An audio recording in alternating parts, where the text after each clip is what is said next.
Hi, and welcome to Best in Tesla. So, the EV tax credit are going away in the US. But let's see why that does not matter.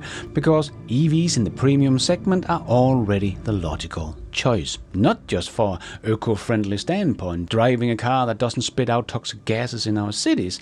No, electric vehicles are not just about the environment. They are the smart financial choice too, as Tesla has also just shown the world. So you might think that the ending of the US EV tax credit is a disaster for Tesla, but people that actually knows about the total cost of ownership of an EV versus an ICE car will still choose the smart financial choice, which is an EV. So let me show you the true cost of ownership and why the ending of the EV tax credit is not going to change much. So let's check it all out and let's dive right in.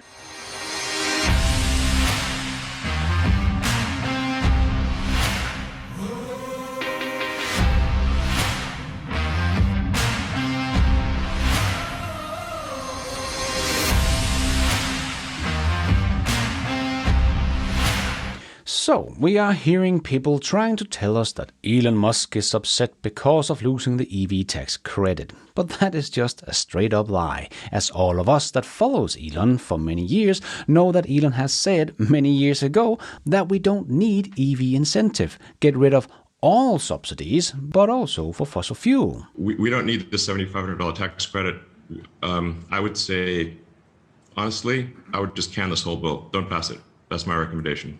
What about the support though for the charging network? I mean, there are parts of this bill and no. I mean, do we need support for gas stations? We don't. So there's no need for this for support for a charging network. I would delete it. Delete.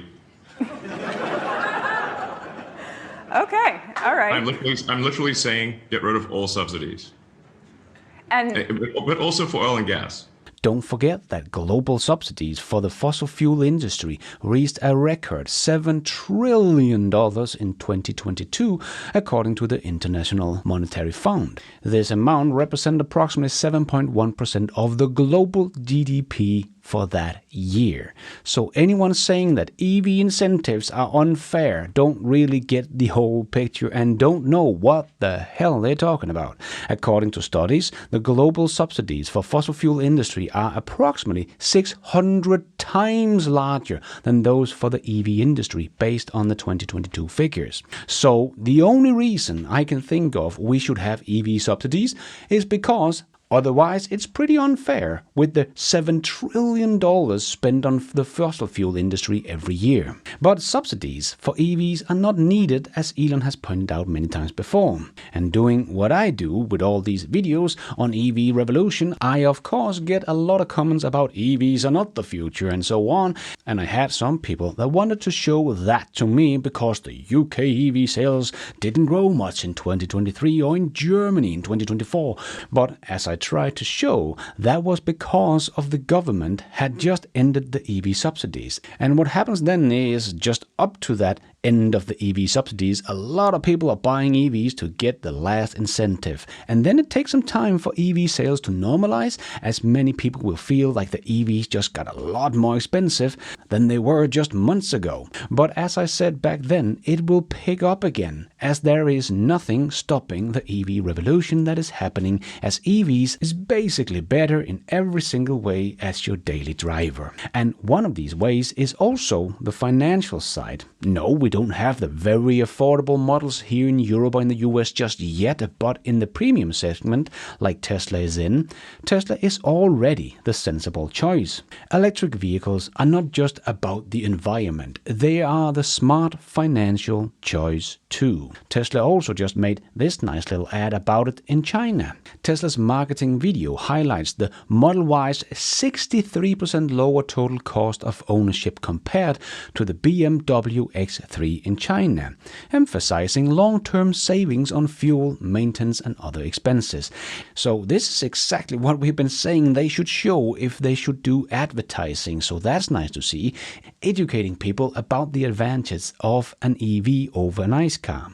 And the BMW X3 is a very comparable car to the Tesla Model Y, but the total cost of ownership is 63% cheaper. But because the BMW X3 is also a nice car, it does not have much cargo space as a Tesla. Not even close. The BMW X3 has 570 liters of cargo space, whereas the Tesla Model Y have 854 liters, including the sub-trunk in the trunk, and then also the 117 liters frunk as well. So a total, the Model Y has 971 liters of cargo space. So the Tesla Model Y has about 41% more cargo space and costs about 63% less over a 5-year span. I have a hard time understanding why anyone still buys these old, outdated things called ICE cars. But more and more people are waking up and realizing what amazing value for money EVs are. Because that 63% lower total cost of ownership for the Tesla Model Y compared to the BMW X3 translate to approximately $40,000 in cash savings over a 5-year period in China. This figure is of course a rough estimate, and depending on the actual total cost of ownership figures, which can vary based on uses, maintenance cost and other factors of course. However, it provides a sense of the significant financial advances highlighted in Tesla's video, and also shows why EV incentive do not matter much for the people that get the total cost of ownership model. Because even in the US, where you will lose your $7,500 tax credit, well, if you are driving many miles every year, you can save that already in the first year of ownership with an EV. But most people will probably save it within the first 2 to 3 years, depending on your mileage. So even without the tax credit and still with $1 trillion spent on fossil fuel industry, the EV still comes out on top. Just like the Tesla Cybertruck account also wrote on X, you can buy a Cybertruck or you can continue spending all your money on gas, maintenance and repairs. Yes, exactly. And a guy on X was curious about the cost of driving an EV compared to an ICE car and wrote to Grok. I'm curious on this one. Over the July 4th weekend, we took a trip on my Tacoma, drove 580 miles and it cost me about $130. What would supercharging on a Cybertruck cost for the same distance? And Grok answered, based on real-world test, Cybertruck's efficiency is 400 watt-hours per mile on highways. For 580 miles, that is 232 kilowatt-hours. As average, the US supercharger rate of 25 cents per kilowatt hour, it cost about $58, far less than your $130 gas spend. Rate varies by location/time, often higher in Washington. Yes, and even cheaper at home. Remember, in an EV, you will start off with a 100% battery from the home on a road trip like this at even lower cost. So the true cost saving is even higher.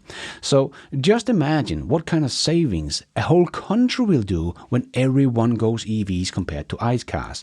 Most families will save thousands of dollars every year they can spend on other things. And in a country like mine, where gasoline prices are not artificially kept low, as in the US, but actually kept artificially high, it is no surprise that we are seeing an uptake on EVs that is even faster than what we saw in Norway. They just led the way, but now Denmark seems to go from 10% to 80% BEV market share in just under 4 years, because they just make so much more sense. And here in Scandinavia, we have very high renewables already. Norway electricity is like 98% renewable thanks to their many hydrogen power stations. Sweden is already over 80% and Denmark has hit 84% back in 2023. So the excuse of running a renewable is not possible is just completely false, and something Scandinavia here has already proven to the world that it works. Also, when most cars sold are EVs. So just like Alexander wrote on X, Sweden produce about 22% more electricity per capita than the US, even though more than 80% of that today is from renewable sources. We are on track to pass 90% by 2027. So when I hear Americans say it's not possible for us, I don't believe it. Not wanting it, that's another story. Yes, and when you then hear the US president lie about renewables, it's no wonder that so many people are confused about this subject. As Tim here also said, God put coal in the ground, let's use it. There is a reason, as Trump told me, there are no windmills in China. That has got to be some of the dumbest shit I have heard in a very long time. By the end of 2022, China had more than 181,000 wind turbines in operation. 181,000 units. And Trump thinks there is none. I mean, the level of stupidity here is just next level. And here is a chart of 2024's wind power capacity added by country. China seems to be adding a lot. No wonder people have no idea what is going on when politicians are allowed to lie like this. And unfortunately, some people just blindly believe them and don't do their own research. So no matter if there is an EV incentive or not, this will not make the EV revolution stop, as the benefits of EVs are just too high. We will probably just see the same thing happen in the US as we have seen in the UK and Germany. Temporary slowdown and then back growing again. But we also saw temporary growth because people just wanted to take advantage of that EV tax credit while they can. So everyone that is thinking of getting an EV this year in the US will probably rush that decision and get an EV before the end of Q3 if possible. So this could actually mean a very good and high Q3 for Tesla in the US. And Tesla is actually also making advertising about it, as they have also put it front and center on their website and in the biggest capital letters I have ever seen on their website. So Tesla is doing everything they can to let people know that they can still take advantage of this EV tax credit, but it runs out by September 31st. But just remember, there will come an auto loan tax reduction in the new bill. So over the lifetime of the loan, you should save something like $6,400. So the EV tax incentive is probably not as big as an issue that many think it will be, because you still save something like $6,400, but also the many other thousands of dollars in maintenance and repair if you buy an EV, as Tesla also shared with their ad in China. But that 63% saving compared to the BMW X3 is not a local China thing. That is, of course, a global thing, just with slightly differences. So it's not like EV incentive doesn't matter, of course. They can accelerate things, but they will not stop the EV transition we are seeing right now.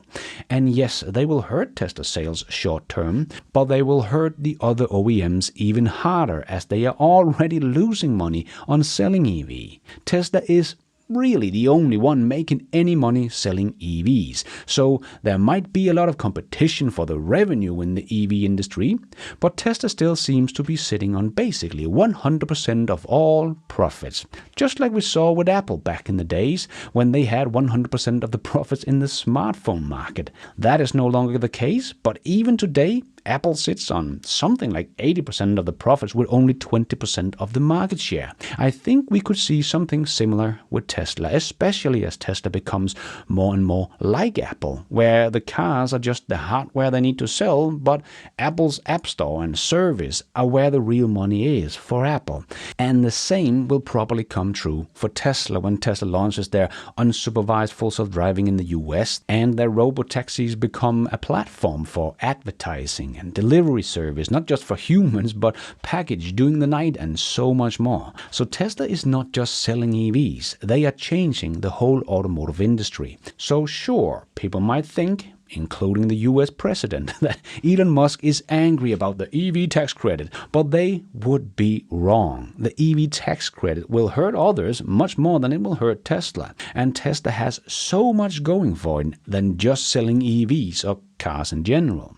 But will it slow down the EV transition in the US? Sure, for a short while. But stopping it? No chance. EVs are the most affordable cars when looked at a total cost of ownership. They're the most convenient car you can get. That is just fully charged every morning you wake up. And there is so much less service and repair that is needed, so also less time you have to spend on all of that compared to an ICE car. And more people are starting to realize this. And if people are looking at the BMW X3 and the Tesla Model Y, I think you have to be mentally ill to go with the X3 over the Tesla Model Y. Then at least get an EV from BMW.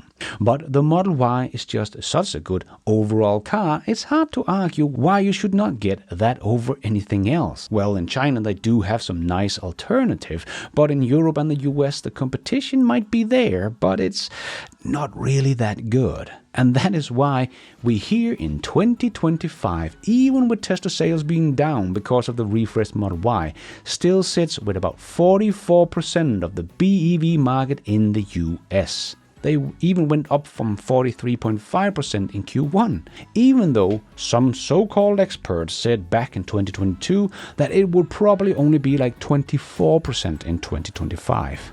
Yeah, people have really underestimated Tesla and overestimated the legacy automakers through the last decade. But for Tesla to sit with 44% of the BEV market share in the US and 100% of the profits, well, I think that's a great position to be in, heading into the future with no EV incentives.